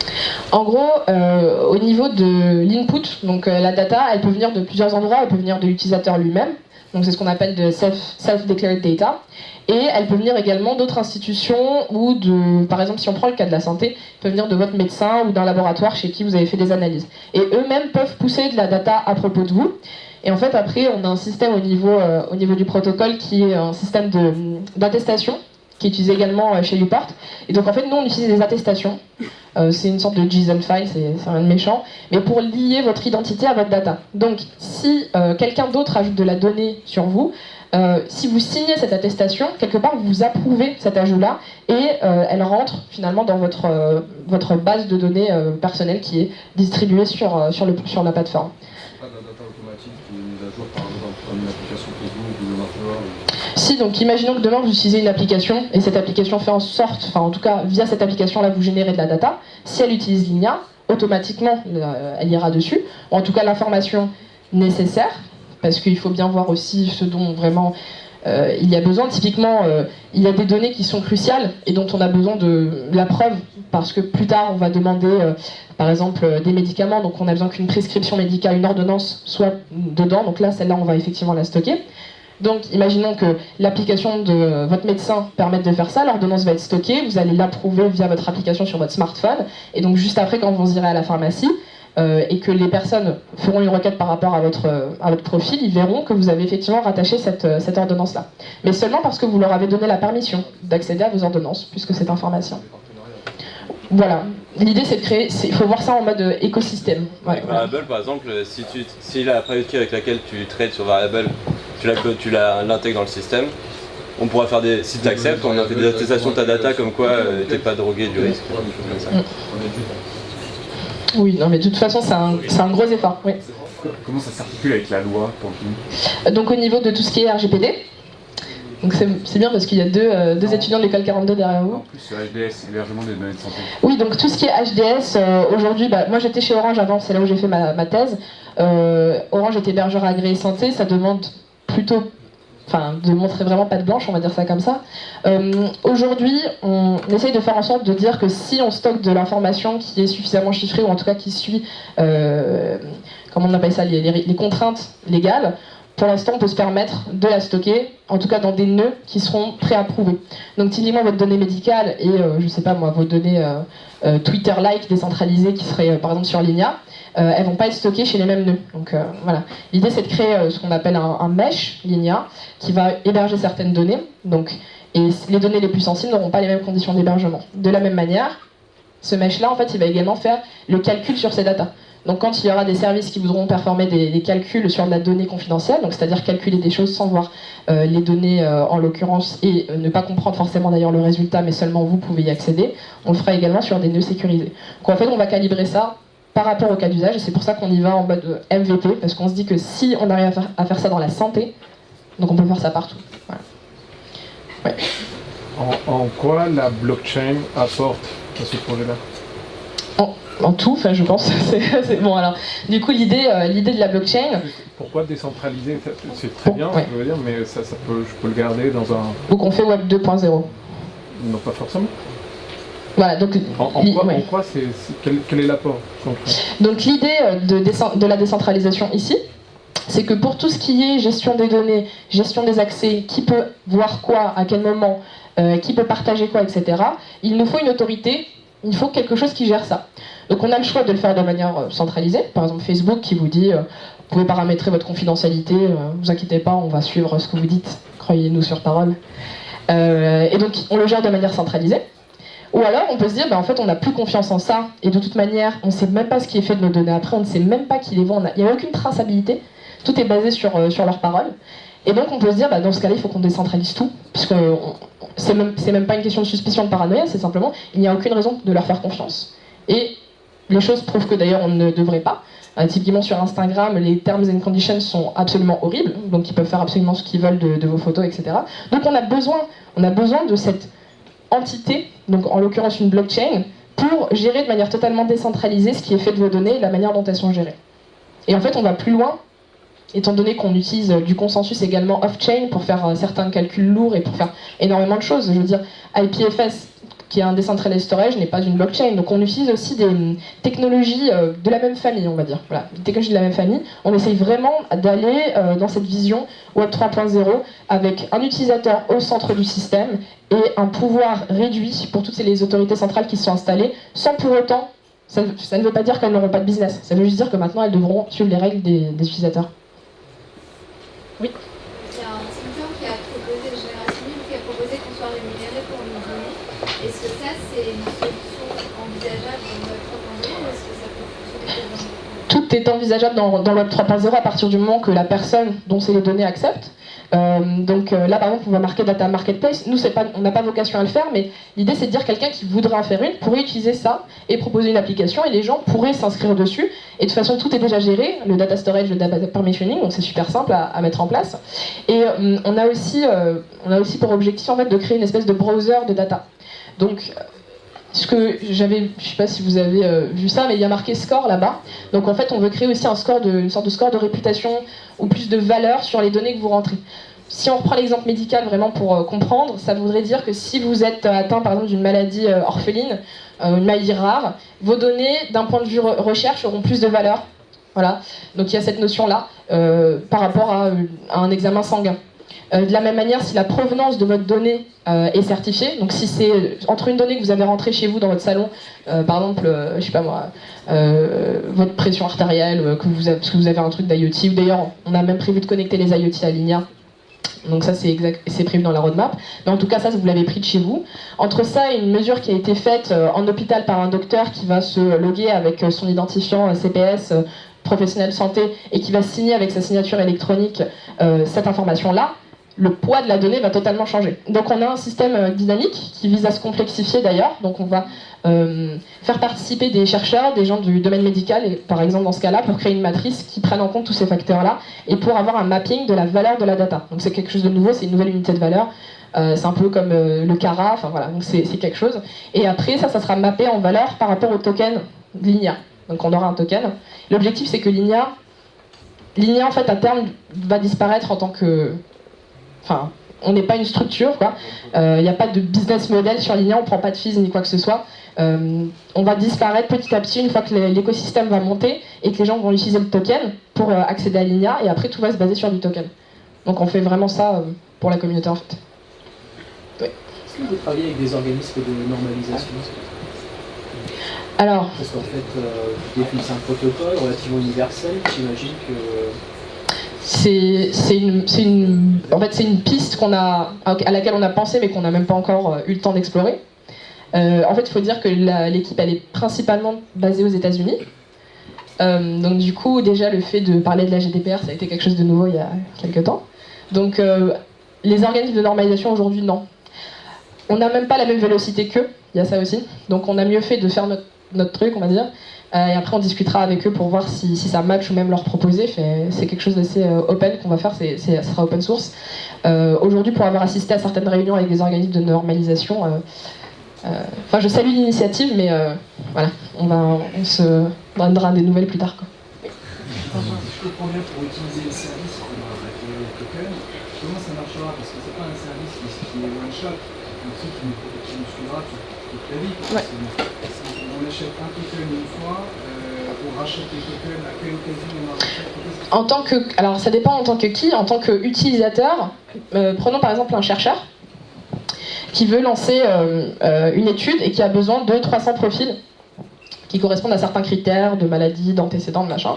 Il peut acquérir des tokens, faire une recherche sur l'INIA de manière anonymisée, de savoir s'il y a des données ou pas qui correspondent à ça, donc de manière assez floue, en lui disant on a trouvé 180 personnes qui peuvent correspondre avec un degré de pertinence de temps, est-ce que tu souhaites demander, accéder à ces données-là, etc. Donc là, il y aura un échange de tokens, donc c'est pour ça que cette personne doit détenir des tokens de Linia pour payer, puisque si on part sur le principe de marketplace dont on parlait, ces personnes-là peuvent monétiser leurs données. Je veux dire, elles ont une maladie rare, elles peuvent très bien dire, si vous avez besoin d'accéder à mes données, ça sera tant.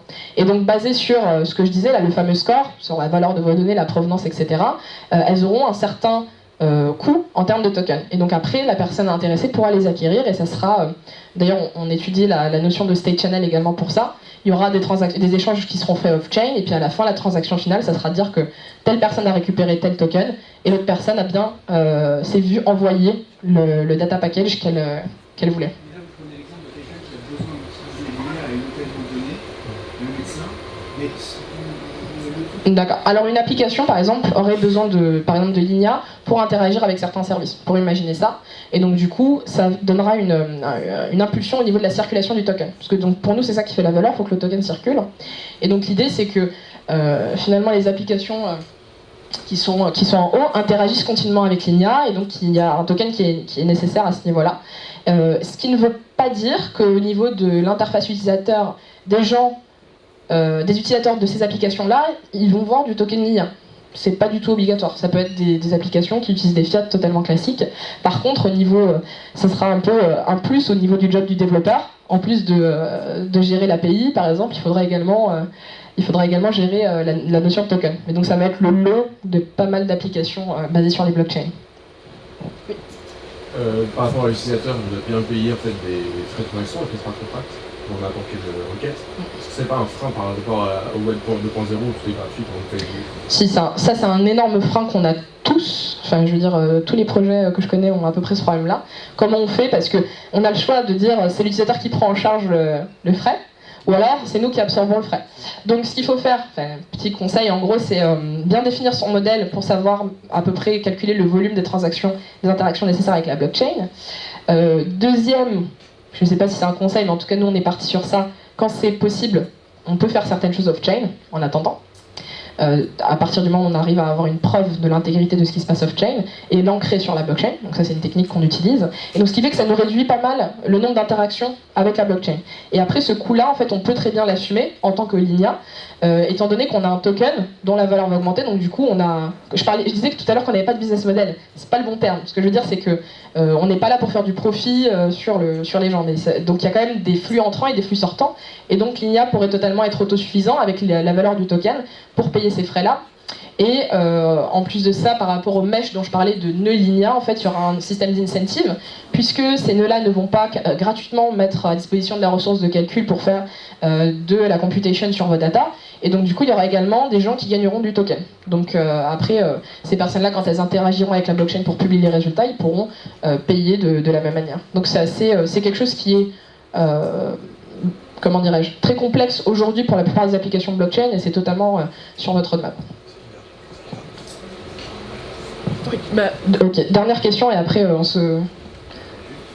Ouais. Une question sur les sources des données. À mon avis, en fait, il y a au moins deux familles de sources de données. Il y a les données que je remplis moi-même consciemment ou pas, mais c'est mon action qui le fait. Quand je clique j'aime sur Facebook, c'est moi qui donne l'information à Facebook. Mais il y a certainement aussi une famille de données sur lesquelles je n'ai aucun contrôle.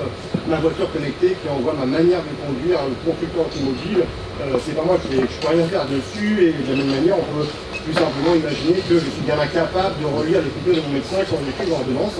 Et donc si les constructeurs automobiles ou les médecins n'acceptent pas consciemment que les données me concernant, avec mon accord, soient envoyées dans mon silo, etc., ces données ne seront jamais remplies. Donc au-delà de convaincre l'utilisateur, il faudra aussi convaincre certainement les sources de données.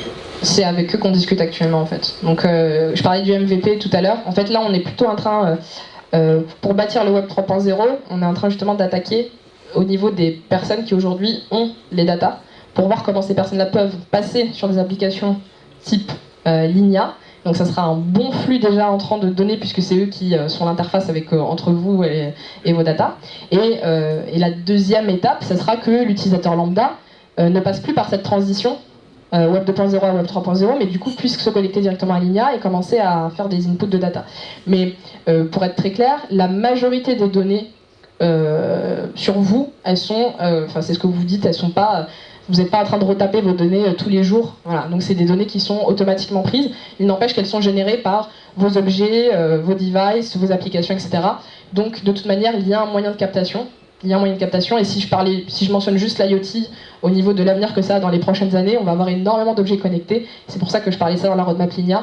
Si on arrive à connecter les objets IoT à Linea, on va également avoir énormément d'informations sur vous, sur votre maison, etc. Et c'est une information que vous détenez, que vous gérez et que vous pouvez choisir d'utiliser pour une application ou une autre. L'avantage des marques à accepter ce partenariat, puisqu'ils font des milliards sur nos données aujourd'hui. Donc ces personnes-là ne seront pas Google ni Facebook. Ce sont d'autres acteurs qui s'intéressent à la blockchain. Oui, en fait, je veux dire, c'est non binaire. Il n'y a pas Facebook ou les gens qui sont à fond. Enfin voilà, il y a plein d'entreprises qui sont dans cette zone de gris et qui sont très intéressées par la blockchain, qui sont très intéressées par la confiance numérique aujourd'hui, qui seraient très intéressées d'avoir un protocole sécurisé de ce type-là à proposer pour leurs utilisateurs ou pour leurs citoyens, en l'occurrence, et donc qui sont très intéressés pour développer des MVP. Si on arrive à enclencher le process avec ces gens-là, et je veux dire, pour prendre pour exemple des gens qui sont en train de passer en blockchain, c'est ce qu'on a vu avec les interventions précédentes, donc il y a beaucoup d'acteurs qui sont en train de se mettre dessus, parce qu'il y a aussi un bénéfice pour eux. En santé, typiquement, tout ce qui est pay as you live, tout ce qui est améliorer la qualité, le niveau de vie, en tout cas en termes de santé des citoyens, avec des systèmes d'incitation, etc., c'est quelque chose qui intéresse énormément aussi les gouvernements. Donc il y a plein d'acteurs, et on va commencer évidemment par ceux-là, qui seraient intéressés, non pas par les 4% qui détiennent 98% de vos données. Je suis désolée parce que sinon... Non.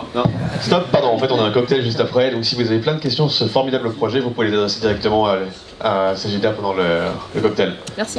Et merci beaucoup Sajida. Pour finir, on va passer la parole à Julien Béranger de iExac. iExac est une start-up franco-chinoise, on peut dire ça comme ça ? Oui, c'est une start-up franco-chinoise, une des plus anciennes initiatives sur la blockchain Ethereum, de mémoire. Voilà, et un super projet je trouve, et aussi un sponsor de LCC, donc merci beaucoup pour votre soutien. Merci Jérôme. Bonsoir à tous et toutes. Je vais essayer de retrouver...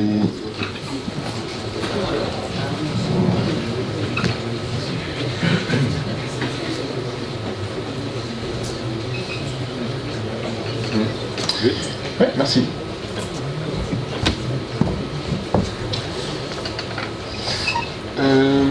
Donc, iExac est une place de marché de la ressource de calcul.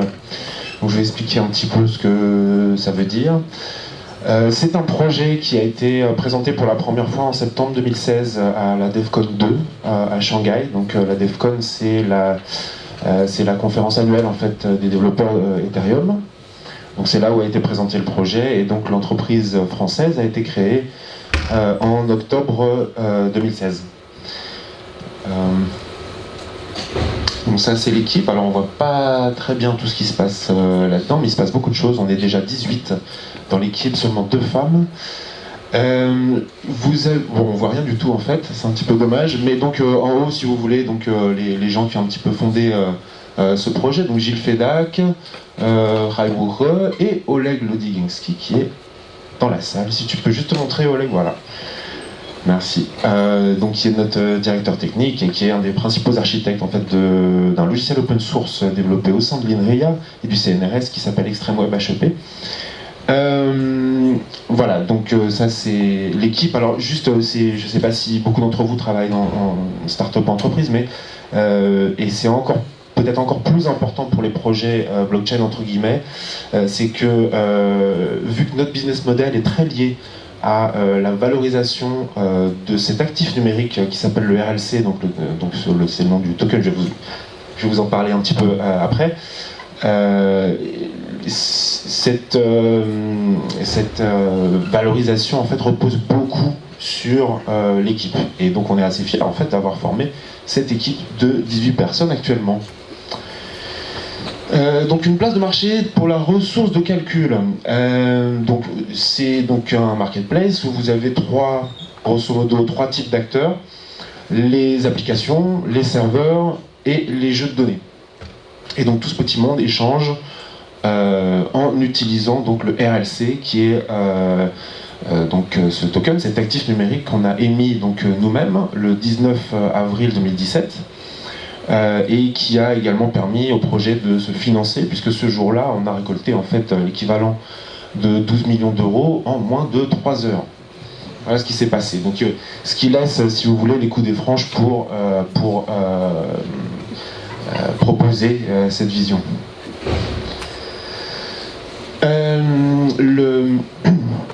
Donc le kit de développement d'AIExec, qu'on appelle le Wanderer, le Vagabond aussi, la version 1, est sortie en novembre 2017.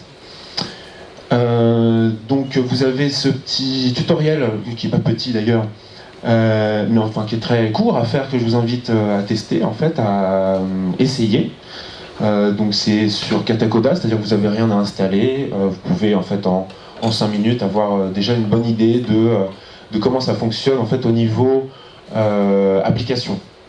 Puisque donc dans la version 1, je vais revenir un petit peu dessus après, mais dans la version 1, on n'a pas encore la marketplace complète et on n'a pas encore tout le réseau de workers distribués dont je vais parler après. On a lancé ce qu'on appelle le DApp Challenge. Alors il reste quelques heures en fait pour poser une proposition, donc c'est encore possible de poser une proposition pour le DApp Challenge.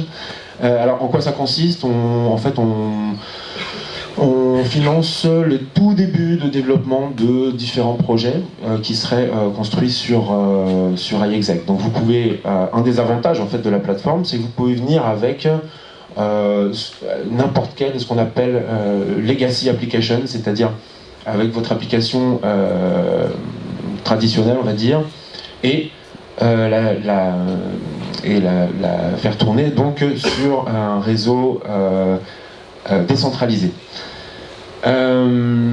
Et donc c'est 3 à 5 000 euros par appli, pour une trentaine d'applis, donc il reste, vous pouvez encore soumettre une candidature en fait pour le DApp Challenge jusqu'à demain, donc c'est pour ça que je voulais le signaler.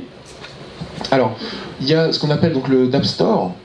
Alors le DApp Store, ça ressemble à ça, en fait, donc ça c'est une vue un petit peu plus récente du DApp Store. Donc en fait vous avez différentes applications qui tournent sur AIExec, en fait, tout simplement. Il faut que je vous explique. Alors là on voit absolument rien, donc ça va être super. Ce qui est important de comprendre en fait dans ce qu'on fait, c'est que en fait dès que vous avez un smart contract, donc un contrat autonome, dès qu'un contrat autonome a besoin de lancer, de faire exécuter des tâches off-chain, on appelle ça off-chain puisque c'est pas donc sur la blockchain principale, eh bien vous pouvez penser à AIExec en fait. Donc ça c'est un petit peu la première famille en fait d'applications qu'on vise, et progressivement on va étendre à d'autres types d'applications, et notamment celles qui sont gourmandes en fait en ressources de calcul, type intelligence artificielle, IoT, smart cities, etc.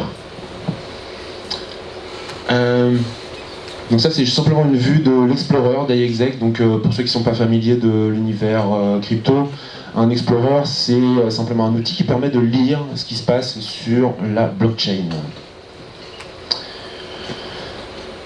Donc actuellement on est à fond en fait vers la version 2 d'AIExec, qui va permettre en fait donc d'inclure d'autres serveur provider, alors serveur provider ou worker ou mineur. On va inclure en fait sur l'infrastructure, dans un premier temps uniquement des acteurs de confiance, et je vais en parler aussi juste après, pour jusqu'à une ouverture beaucoup plus large, donc en mai 2018. Et pour ça, on a besoin de ce que nous on appelle le POCO, le Proof of Contribution, qui est en fait l'algorithme de consensus qui est en train d'être développé dans l'équipe. Juste peut-être un mot là-dessus. C'est-à-dire que sur la version 1, donc les développeurs peuvent faire tourner déjà leurs applications, mais pour l'instant, ça ne tourne ça tourne sur un réseau de workers privés pour la V1, et c'est ça qu'on va donc ouvrir progressivement jusqu'en mai 2018. Alors, ouais, bon. Ce que je voulais simplement montrer, en fait, c'est que un des points importants en fait, du projet, c'est qu'on veut vraiment rendre accessible ces ressources de calcul. Donc si j'ai besoin d'une machine, j'ai une machine. Si j'ai besoin de 10 000 machines, j'ai 10 000 machines. Et donc je paye donc en RLC.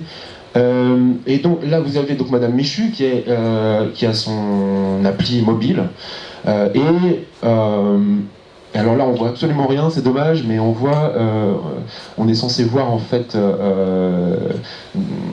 ça ce sont des photos qui ont été prises dans une résidence, dans la chaufferie, une résidence étudiante, et en fait, donc les serveurs chauffent un liquide, qui chauffe l'eau, qui monte dans le bâtiment, et en fait, donc c'est en fait ce qu'on appelle le modèle de edge computing.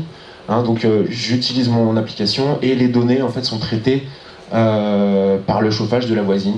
Typiquement, c'est un exemple, mais voilà.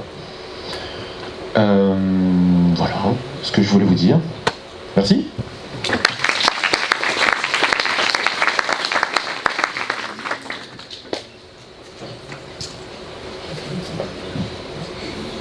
Oui. Je trouve bien compris en fait la particularité de votre blockchain. Qu'est-ce qui la différencie d'une autre?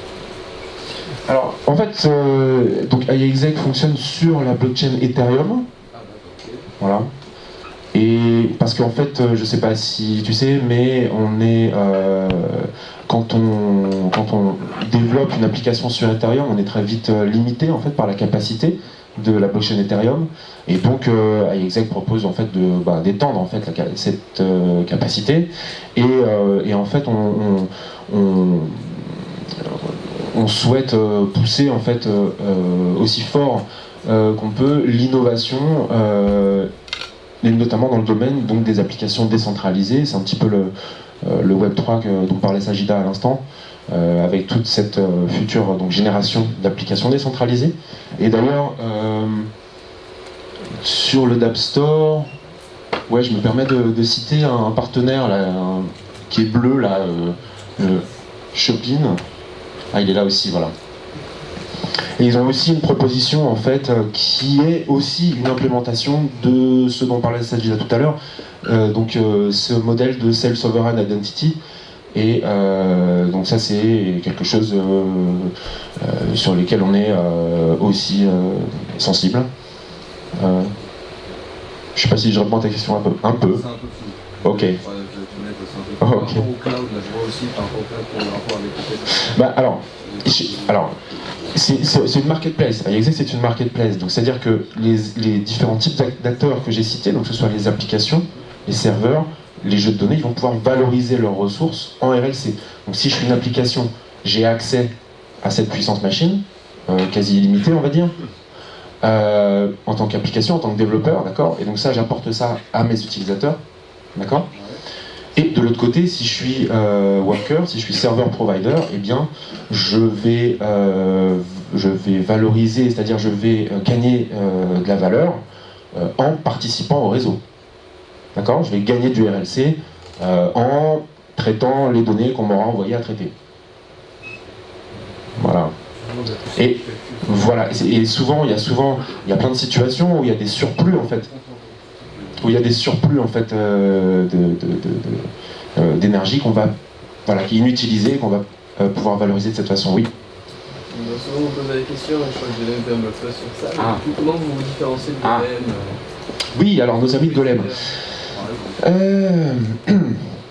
Alors c'est des approches, en fait c'est des approches c'est des approches différentes en fait, puisque eux ont choisi en fait bon c'est leur choix, d'abord se concentrer en fait sur le CGI rendering, le rendering en 3D.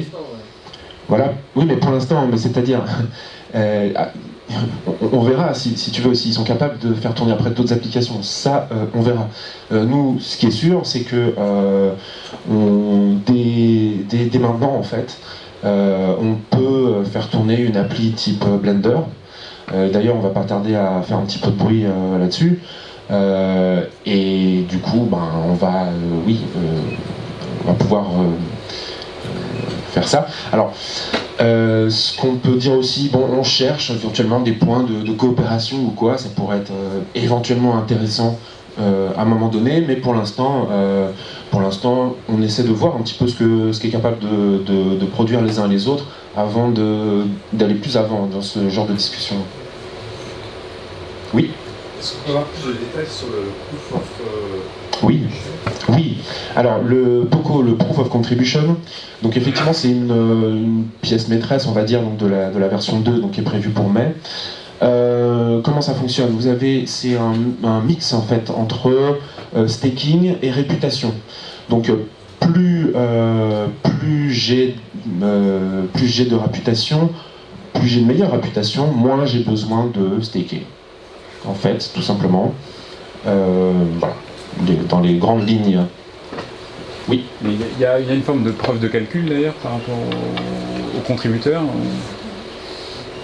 Oui, en fait, justement, de preuve de calcul, c'est-à-dire. Preuve qu'il a fait le calcul et preuve que le calcul est juste.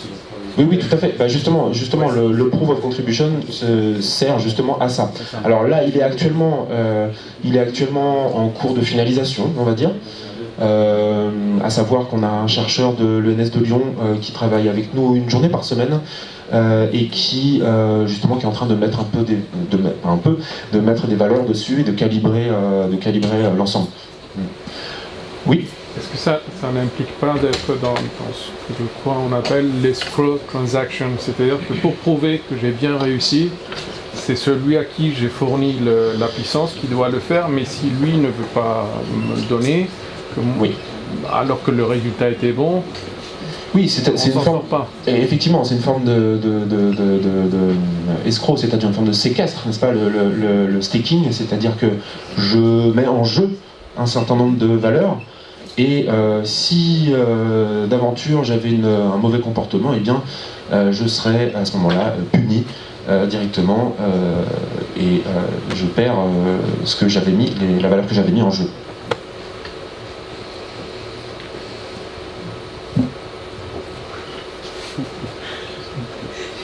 Merci de votre attention.